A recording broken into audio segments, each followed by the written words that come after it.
السلام عليكم ورحمة الله وبركاته. تخيلوا معايا اللحظة دي، ملك عظيم، جيش هائل من جن وإنس وطيور وحيوانات بيمر بوادي، وفجأة يسمع صوت نملة صغيرة جدا بتقول لقومها: ادخلوا مساكنكم عشان جيش سليمان ما يدوسكمش. والملك ده مش بس يسمعها، لا، يبتسم ويضحك فرحان ويدعي ربنا يرزقه قلب رحيم زي ده. حاسين بالرحمة دي اللي وصلت لنملة بالتواضع ده قدام خلق الله الصغير؟ ده بالظبط نبي الله سليمان عليه السلام، ابن داوود، اللي ربنا آتاه ملكا ما آتاه لأحد، وسخر له الجن والريح والحيوانات. ربنا ذكر القصة دي في سورة النمل عشان تعلمنا الرحمة بالخلق كله، حتى الحيوانات والحشرات. النهاردة هنحكي قصة سيدنا سليمان والنملة، هنعيش اللحظة اللطيفة دي معاه، وهنفهم ازاي الرحمة بالخلق بترفع الدرجات وتجيب البركة في حياتنا. لو انتوا بتحبوا الحيوانات او شفتوا قسوة عليهم، الفيديو ده ليكم بالذات. خليكم معايا للآخر عشان الرحمة دي هتغير حياتكم ان شاء الله. خلينا نبدأ من البداية. سيدنا سليمان عليه السلام ورث الملك عن ابوه داوود. ربنا زاده ملك عظيم، سخر له الريح تجري بأمره، والجن يعملوا له تماثيل وأواني ضخمة زي الأحواض. ربنا قال في سورة النمل: وورث سليمان داوود وقال يا أيها الناس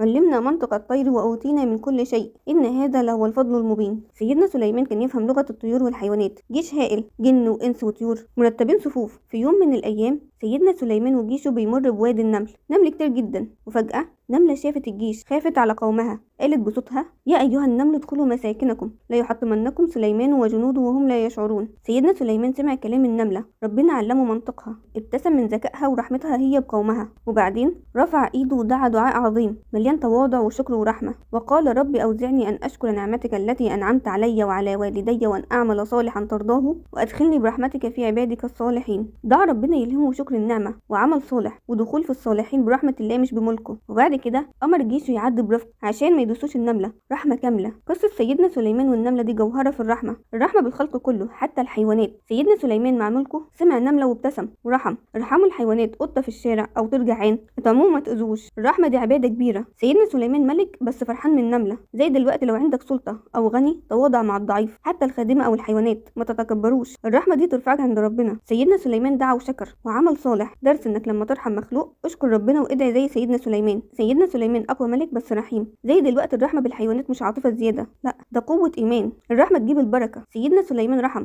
فربنا زاده ملك وصالحين. درس إن الرحمة بالخلق، حتى الحشرات، تجيب بركة في الدنيا ورحمة في الآخرة. فاللهم ارحمنا برحمتك يا أرحم الراحمين، واجعلنا من عبادك الرحماء المتواضعين. والحلقة الجاية عن سيدنا داوود وإزاي الشكر يزود النعم. والسلام عليكم ورحمة الله وبركاته.